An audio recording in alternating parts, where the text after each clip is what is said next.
ഇപ്പോൾ തദ്ദേശ തിരഞ്ഞെടുപ്പ് നടക്കുകയാണ്. കുറേയധികം ആളുകൾ മത്സര രംഗത്തുണ്ട്.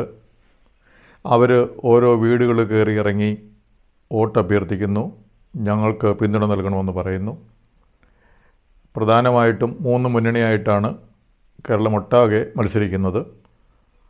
LDF, UDF, NDA എന്ന 3 മുന്നണികൾ. പിന്നെ എറണാകുളം ജില്ലയിൽ 2020 എന്ന പാർട്ടിയും സജീവമായിട്ടുണ്ട്. മറ്റ് പ്രാദേശിക പാർട്ടികൾ മലപ്പുറം, കോഴിക്കോട് ഏരിയയിൽ മുസ്ലിം ലീഗ് UDFൻ്റെ ഭാഗമായിട്ട് പ്രാദേശിക പാർട്ടി അല്ലെങ്കിലും അങ്ങനെയുണ്ട്. പിന്നെ ഈരാറ്റുപേട്ടയ്ക്ക് SDP എന്ന് പറയുന്ന പാർട്ടിയുണ്ട്. ചില സ്ഥലങ്ങളിൽ UDFൻ്റെ ഭാഗമായിട്ട് വെൽഫെയർ പാർട്ടിയുണ്ട്. അങ്ങനെ പല പാർട്ടികളുണ്ട്. എറണാകുളം ജില്ലയിൽ തന്നെ നാമനിർദ്ദേശ പത്രിക സമർപ്പിച്ചത് 10,000-ലധികം ആൾക്കാരാണ്. അപ്പോൾ വളരെ അധികം ആളുകൾ ഈ ഇൻവോൾവ് ആയിട്ടുള്ള ഒരു പരിപാടിയാണ്, അല്ലെങ്കിൽ ഒരു ആഘോഷമാണ്, ജനാധിപത്യത്തിൻ്റെ ആഘോഷമാണ് ഇപ്പോൾ കേരളത്തിൽ നടന്നുകൊണ്ടിരിക്കുന്നത്. അത് ഡിസംബർ 11-ാം തീയതിയിലത്തെ വോട്ടെടുപ്പോടുകൂടി ആ ഒരു ഘട്ടം കഴിയും.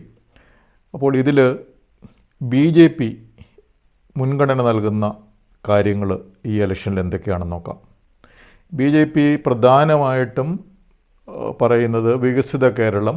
അതിന് കേരളത്തിലെ എല്ലാ പഞ്ചായത്തുകളും മുനിസിപ്പാലിറ്റികളും കോർപ്പറേഷനുകളിലും ഒക്കെ ഒരു വികസനത്തിൻ്റെ ഒരു ചിന്ത വരണം. യഥാർത്ഥ വികസനം, അത് മനുഷ്യരുടെ വികസനവും നാടിൻ്റെ വികസനവും സമൂഹത്തിൻ്റെ വികസനവും അതിൽ കൂടി രാഷ്ട്ര വികസനവും രാഷ്ട്രത്തിൻ്റെ ഒരു വികസനം എന്നുള്ളതാണ് BJP ലക്ഷ്യം വെക്കുന്നത്. അപ്പോൾ അതിനെ നമ്മൾ തദ്ദേശ സ്ഥാപനങ്ങളിലെ കാര്യവുമായിട്ട് ബന്ധിപ്പിച്ചാൽ BJPയുടെ മുൻഗണന എന്തൊക്കെയാണ്? ഒന്നാമത്തെ മുൻഗണന ഒരു സദ്ഭരണ സംസ്കാരം കൊണ്ടുവരിക എന്നുള്ളതാണ്. അതായത് ഗുഡ് ഗവേണൻസ്, സദ്ഭരണ സംസ്കാരം. ഈ കേരളത്തിലെ കോർപ്പറേഷനുകൾ നോക്കിയാലും പഞ്ചായത്തുകൾ നോക്കിയാലും ഇത്രയും കാലം പ്രധാനമായിട്ടും ഭരിച്ചുകൊണ്ടിരിക്കുന്നത് LDFും UDFും നേതൃത്വം നൽകുന്ന രാഷ്ട്രീയ പാർട്ടികളാണ്. ഇപ്പോൾ തിരുവനന്തപുരം കോർപ്പറേഷനാണെങ്കിൽ അഴിമതിയുടെ കഥകൾ കേൾക്കാത്ത ദിവസങ്ങളിൽ അവരെന്ത് കാര്യം ചെയ്താലും അതിലൊക്കെ അഴിമതി ഉണ്ടാകും. വേസ്റ്റ് മാനേജ്മെൻറ്റിൽ അഴിമതി, അതുപോലെ കുടിവെള്ള പദ്ധതിയാണെങ്കിൽ അഴിമതി, സ്ട്രീറ്റ് ലൈറ്റ് ഇടുന്നതിൻ്റെ ലൈറ്റ് മാറ്റുന്നതിൻ്റെ പരിപാടിയാണല്ലോ അതിലും അഴിമതി, റോഡ് പണിയിൽ അഴിമതി, പാലം പണിയിൽ അഴിമതി, എല്ലാത്തിലും അഴിമതി. ഏത് പദ്ധതിയിലും അഴിമതി നിറഞ്ഞ ഒരു ഭരണമാണ് ഇപ്പോൾ നടന്നുകൊണ്ടിരിക്കുന്നത്. അപ്പോൾ സദ്ഭരണ തത്വങ്ങളിൽ സുതാര്യത, അഴിമതിരഹിത ഭരണം എന്നുള്ളതൊരു പ്രധാന കാര്യമാണ്. അപ്പോൾ കേരളത്തിലെ ജനങ്ങൾക്ക് തീർച്ചയായിട്ടും സദ്ഭരണം കിട്ടണം. അഴിമതി ഇല്ലാത്തൊരു ഭരണമാണ് ജനങ്ങൾ ആഗ്രഹിക്കുന്നത്. BJP തീർച്ചയായിട്ടും അതിനാണ് ലക്ഷ്യം വെക്കുന്നത്. അതുപോലെ സദ്ഭരണത്തിലെ വേറൊരു കാര്യമാണ് ഉത്തരവാദിത്വ ബോധം. ഉത്തരവാദിത്വം നമ്മുടെ മിക്ക പട്ടണങ്ങളിലും നഗരങ്ങളിലുമൊക്കെ, അതുപോലെ പല റൂറൽ ഏരിയയിൽ പോലും പട്ടികടി ഏൽക്കാതെ നമുക്ക് റോഡേ നടക്കാൻ പറ്റാത്തൊരവസ്ഥയിലേക്ക് കേരളം ഇപ്പോൾ എത്തിയിരിക്കുകയാണ്. 9 ലക്ഷത്തിലധികം പട്ടികൾ, തെരുവ് നായ്ക്കൾ ഇവിടെ അലഞ്ഞു നടക്കുന്നു. അതിന് എത്ര എണ്ണത്തിന് പേ ഉണ്ടോ ഇല്ല എന്നൊന്നും ആർക്കും അറിഞ്ഞുകൂടാ. ഇതിനെ ശ്രദ്ധിക്കാൻ ഇവിടെ ഒരു കോർപ്പറേഷനും ഇല്ല, മുനിസിപ്പാലിറ്റിയും ഇല്ല എന്നുള്ളതുകൊണ്ടാണല്ലോ ഇത്രയും ലക്ഷക്കണക്കിന് തെരുവ് നായ്ക്കൾ കേരളത്തിൽ ഇങ്ങനെ പെരുകി നാട്ടുകാരെ കടിച്ച്, കുട്ടികളെ കടിക്കുന്നു, സ്കൂളിൽ പോയിട്ട് വരുമ്പം കടിക്കുന്നു, സൈക്കിളിൽ പോയാൽ കടിക്കുന്നു, ബൈക്കിൽ പോയാൽ കടിക്കുന്നു, ചിലപ്പോൾ ബൈക്ക് അല്ലെ സ്കൂട്ടർ ഇത് പുറകെ ചാടിയത് കൊണ്ട് അത് മറിഞ്ഞ് അപകടം പറ്റുന്നു. അങ്ങനെ തെരുവ് നായയുടെ ഒരു പ്രശ്നം കേരളത്തിൽ വളരെ രൂക്ഷമായിട്ട് വന്നിരിക്കുന്നത് കഴിഞ്ഞ കാലങ്ങളിൽ നമ്മുടെ UDFും LDFും ഒക്കെ കോർപ്പറേഷനുകളും മുനിസിപ്പാലിറ്റികളും ഒക്കെ ഭരിക്കുന്ന ഒരു സമയത്താണ്. അപ്പോൾ തീർച്ചയായിട്ടും അതിൻ്റെ ഒരു ഉത്തരവാദിത്വം ഇവിടുത്തെ ഭരണ സംവിധാനങ്ങൾക്കുണ്ട്, പ്രാദേശിക ഭരണ സംവിധാനങ്ങൾക്കുണ്ട്. കാരണം അവർ ഇതിനെ പിടിച്ച് ഷെൽട്ടറിൽ കൊണ്ടുപോവുകയോ അല്ലെ ബന്ധികരണം നടത്തുകയോ അങ്ങനെ പല പല പരിപാടികളും പദ്ധതികളുമൊക്കെ പറഞ്ഞു കേൾക്കാറുണ്ട്. പക്ഷേ ഒന്നും ഉത്തരവാദിത്തോടുകൂടി ജനങ്ങൾക്ക് സുരക്ഷിതത്വം ഉണ്ടാവണം, പട്ടികടി ഏൽക്കാത്തതായിരിക്കണം. ഇപ്പോൾ തൃശ്ശൂരാണെങ്കിൽ നായകടി ഏൽക്കാത്ത നഗരിയായിട്ട് തൃശ്ശൂരിനെ മാറ്റാൻ പറ്റുമോ എന്നുള്ളതാണ് തൃശ്ശൂർ BJP ലക്ഷ്യമിടുന്നത്. അപ്പോൾ അങ്ങനെ ഉത്തരവാദിത്വം ഉണ്ടാകുക, അതുപോലെ കാര്യക്ഷമത ഉണ്ടാകേണ്ടതുണ്ട് ഭരണത്തിൽ. ഇപ്പോൾ ഇന്ന് 1,00,000 രൂപ മുടക്കി ഒരു കാര്യം ചെയ്തു കഴിഞ്ഞാൽ അതിൽ എത്ര രൂപയുടെ ബെനിഫിറ്റ് നാട്ടുകാർക്ക് കിട്ടുന്നുണ്ട്. അപ്പോൾ കുറേയധികം അതിൽ ഈ കാര്യക്ഷമത ഇല്ലാത്തത് കൊണ്ട് പാഴായി പോകുന്നുണ്ട് പല ഫണ്ടുകളും കാര്യങ്ങളുമൊക്കെ. അപ്പോൾ അത് കാര്യക്ഷമതയോടെ കാര്യങ്ങൾ ചെയ്യുക, ഉത്തരവാദിത്തത്തോടെ കാര്യങ്ങൾ ചെയ്യുക, സുതാര്യമായിട്ട് കാര്യങ്ങൾ ചെയ്യുക, അത് പങ്കാളിത്തത്തോടുകൂടി ചെയ്യുക എന്നുള്ള കാര്യങ്ങളൊക്കെ ഗ്രാമസഭകളൊക്കെ കൂടുന്നുണ്ടെങ്കിലും അത് വളരെ ഒരു ടോക്കണായിട്ട് മാത്രമേ പല സ്ഥലങ്ങളിലും നടക്കുന്നുള്ളൂ. അതൊക്കെ അതിൻ്റെ ഒരു പങ്കാളിത്ത ഭരണത്തിൻ്റെ എല്ലാവിധ വശങ്ങളും ഉൾക്കൊണ്ടുകൊണ്ട് ചെയ്യുക എന്നുള്ളതാണ് BJP ലക്ഷ്യമിടുന്നത്. അതുകൊണ്ട് ഒരു സദ്ഭരണ സംസ്കാരം കേരളത്തിൽ കൊണ്ടുവരിക എന്നുള്ളതാണ് BJPയുടെ പ്രഥമ പരിഗണന. രണ്ടാമത്തെ മുൻഗണന എന്ന് പറയുന്നത്, പ്രയോറിറ്റി എന്ന് പറയുന്നത് സുരക്ഷിതത്വ സംസ്കാരം. ഇപ്പോൾ കേരളത്തിൽ സുരക്ഷിതത്വമുണ്ടോ? നമ്മൾ വീട്ടിൽ കിടന്നുറങ്ങിക്കഴിഞ്ഞാൽ ഏത് സമയത്താണ് അക്രമികൾ വന്ന് ആക്രമിക്കുന്നതെന്ന് നമ്മുടെ വീട്ടിൽ കയറി കൈവെട്ടുന്നത്, തലവെട്ടുന്നത്, കഴുത്ത് വെട്ടുന്നതെന്നും പറയാൻ പറ്റില്ല. അപ്പോൾ അങ്ങനത്തെ ഒരു അവസ്ഥയാണ് ഇന്ന് കേരളത്തിലുള്ളത്. അത് ഏത് പ്രായത്തിലുള്ള സ്ത്രീകളെയും ആക്രമിക്കുന്ന ഒരു ഒരു ഒരു ഒരു കാര്യത്തിലേക്ക്, ഒരു സംസ്കാരത്തിലേക്ക് കേരളം ഇപ്പോൾ പോയിക്കൊണ്ടിരിക്കുന്നു. അപ്പോൾ അതിനൊരു മാറ്റം വരേണ്ടതുണ്ട്. സുരക്ഷിതത്വം അത് സ്ത്രീകൾക്ക് കൂടുതൽ വേണം. എന്നാലേ അവർ ഏതെങ്കിലും ഒരു പുറത്തേക്ക് പോയി ജോലി ചെയ്ത് ജീവിക്കാനുള്ള അവർക്ക് ആ ഒരു മനോഭാവത്തിലേക്ക് മാറത്തുള്ളൂ. സ്ത്രീകൾ പുറത്തേക്ക് ഇറങ്ങിക്കഴിഞ്ഞാൽ തുറിച്ചു നോട്ടം, അതൊരു ആക്രമണ സ്വഭാവം തന്നെയാണ്. അതുപോലെ അവരെ പല വിധത്തിൽ ആക്രമിക്കുക, അവരുടെ ഡിഗ്നിറ്റിയെ ബാധിക്കുന്ന വിധത്തിലുള്ള ഈ തുറിച്ചുനോട്ടമൊക്കെ അവസാനിപ്പിക്കേണ്ട കാലം അതിക്രമിച്ചിരിക്കുന്നു. അപ്പോൾ ഈ മനുഷ്യരുടെ ആക്രമണവും അല്ലെങ്കിൽ ഈ ഭീഷണികളും അങ്ങനത്തെ കാര്യങ്ങൾ ഒരു വശത്ത്, അതുപോലെ സിറ്റിയിൽ തന്നെ പാമ്പിൽ നിന്ന് ഉള്ള സുരക്ഷിതത്വം ആവശ്യമുണ്ട്. കാരണം പല നഗരങ്ങളിലും കാട് പിടിച്ച് പല സ്ഥലങ്ങൾ കിടക്കുകയും അത് പാമ്പിൻ്റെ താവളമായിട്ട് മാറുകയും ആ പാമ്പ് പല വീടുകളിലേക്കും വരികയും വഴി നടക്കുന്നവരെയും വീട്ടിൽ മുറ്റത്തിറങ്ങുന്നവരെയൊക്കെ കടിക്കുന്ന അവസ്ഥയൊക്കെ കേരളത്തിൽ പലയിടത്തുമുണ്ട്. കഴിഞ്ഞ ദിവസം ഞാൻ തൃശ്ശൂർ ഒരു വീട്ടിൽ പോയപ്പോൾ ഒരു ഡിവിഷനിൽ അവിടുത്തെ ഒരു വല്യമ്മ പറയുകയാണ്, 2 മൂർക്കം പാമ്പ് കഴിഞ്ഞ ആഴ്ച മുറ്റത്ത് വന്നു എന്നുള്ളത്. സിറ്റിയുടെ താമസിക്കുന്ന അവിടെ 11ാം ഡിവിഷനിൽ താമസിക്കുന്ന ഒരു വീട്ടിലെ ഒരു വീട്ടമ്മയാണ് പറഞ്ഞത്. പ്രായമായി 80 വയസ്സുള്ള സ്ത്രീയാണ്, അവരെ വീട്ടിൽ തന്നെയാണല്ലോ ഉള്ളത്. അപ്പോൾ മൂർക്കം പാമ്പാണ് എന്ന് പറഞ്ഞു. അപ്പം അതിൻ്റെ അടുത്ത് കാട് പിടിച്ച് കിടക്കുന്ന സ്ഥലങ്ങളുണ്ട്. അതുപോലെ അവിടെ മുള്ളംപന്നി അവിടെ വന്നിരിക്കുന്നു, കാട്ടുപന്നി വരുന്നു. സിറ്റിയിൽ തന്നെ ഇങ്ങനത്തെ വന്യമൃഗങ്ങൾ വരുന്ന ഒരവസ്ഥ ഇന്ന് കേരളത്തിലായിരിക്കുന്നു.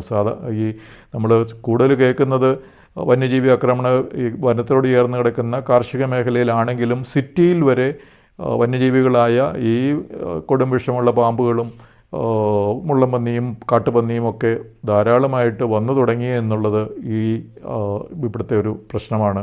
അപ്പോൾ അതിൽ നിന്നൊക്കെയുള്ള സുരക്ഷിതത്വം എന്ന് പറയുന്ന ഒരു കാര്യമുണ്ട്. അപ്പോൾ സുരക്ഷിതത്വത്തിൻ്റെ ഒരു സംസ്കാരം ഉണ്ടാവണം. അതുപോലെ കേരളത്തിലെ എല്ലാ റോഡുകളും ഏതെങ്കിലും പഞ്ചായത്തിൻ്റെയോ മുനിസിപ്പാലിറ്റിയുടെയോ കോർപ്പറേഷൻ്റെയോ ഒക്കെ അധികാരപരിധിയിലാണ് കടന്നു പോകുന്നത്.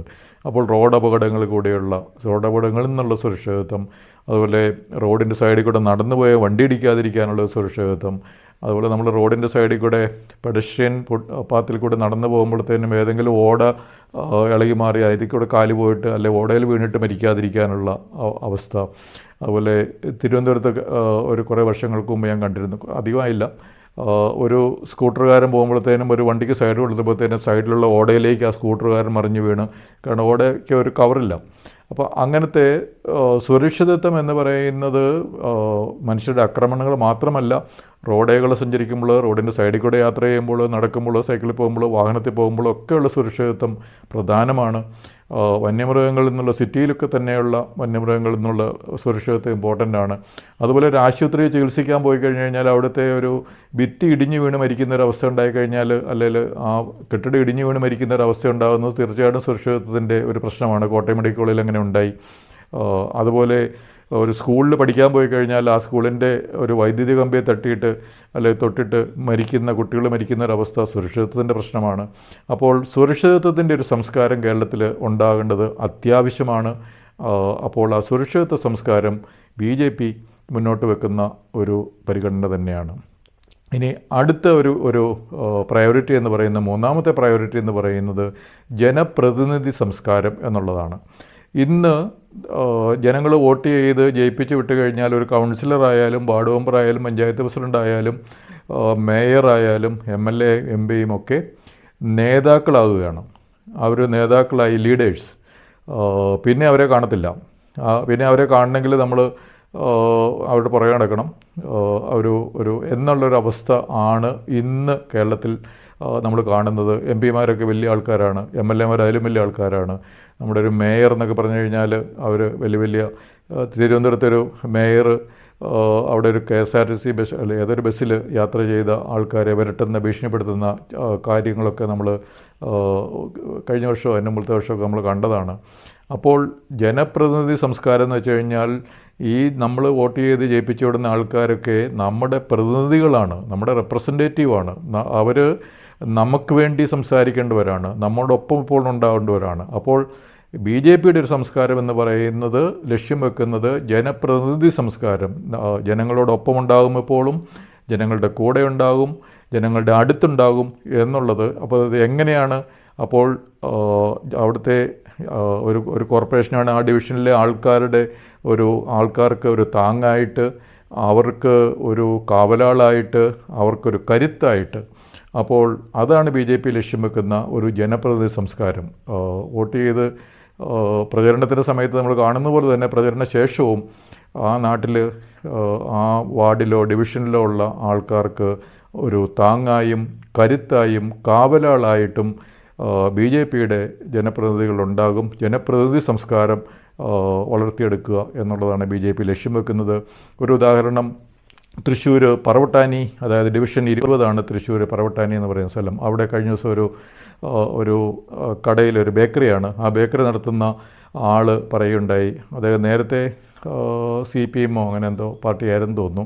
അവിടെ ഒരു കോപ്പറേറ്റീവ് ബാങ്കിൽ നിന്ന് ലോൺ എടുത്തു. അതുമായിട്ട് ബന്ധപ്പെട്ട് LDFിൻ്റെ സ്വാധീനമുള്ള ബാങ്കാണ്. അപ്പോൾ അവർ ഈ ലോൺ അടയ്ക്കുന്നതിലുള്ള എന്താ വീഴ്ചയുടെ പേരിൽ മറ്റോ കട വന്ന് തല്ലി തകർക്കുകയും ഭീഷണിയും അങ്ങനെ പ്രശ്നമായിരുന്നു. അപ്പോൾ അദ്ദേഹം അവിടുത്തെ പള്ളിയിൽ അച്ഛനോട് പോയി ചോദിച്ചു, എന്താ ചെയ്യുക, ഇതിന് പരിഹാരം, ഒരു സമാധാനമില്ല, ജീവിക്കാൻ പറ്റുന്നില്ല എന്നുള്ളത്. അപ്പോൾ അച്ഛൻ പറഞ്ഞു, BJPയിൽ അംഗത്വം എടുക്കുക. അപ്പോൾ അദ്ദേഹം BJPക്കാരനായപ്പോഴത്തേക്കും അവിടുത്തെ BJPയുടെ നേതൃത്വം അദ്ദേഹത്തിൻ്റെ കാവലാളായി, അദ്ദേഹത്തിൻ്റെ കരുത്തായി, അദ്ദേഹത്തിന് താങ്ങായി. അതിനുശേഷം ഒരാക്രമണവും അദ്ദേഹത്തിന് നേരിടേണ്ടി വന്നില്ല, സമാധാനമായിട്ട് ജീവിക്കുന്നുവെന്ന് കഴിഞ്ഞ ദിവസം ഈ പറവട്ടാനിയിലുള്ള ഈ ബേക്കറി നടത്തുന്ന ആൾ എന്നോട് പറഞ്ഞൊരു കാര്യമാണ്. അപ്പോൾ BJPക്ക് ഉണ്ടാകുന്ന ഒരു സംസ്കാരം എന്ന് പറയുന്നത് ജനപ്രതിനിധി സംസ്കാരമായിരിക്കും. ആ പ്രദേശത്തെ ജനങ്ങളുടെ താങ്ങായും കരുത്തായും കാവലാളായും BJPയുടെ ജനപ്രതിനിധികളുണ്ടാകും. അങ്ങനെ BJP ലക്ഷ്യം വെക്കുന്നത് ഈ 3 സംസ്കാരത്തിലൂന്നിയ കാര്യങ്ങളാണ്. അതായത് സദ്ഭരണ സംസ്കാരം, സുരക്ഷിതത്വ സംസ്കാരം, അതുപോലെ ജനപ്രതിനിധി സംസ്കാരം. ഇതാണ് ഈ തദ്ദേശ തെരഞ്ഞെടുപ്പിൽ BJP മുന്നോട്ട് വയ്ക്കുന്ന 3 മുൻഗണനകൾ.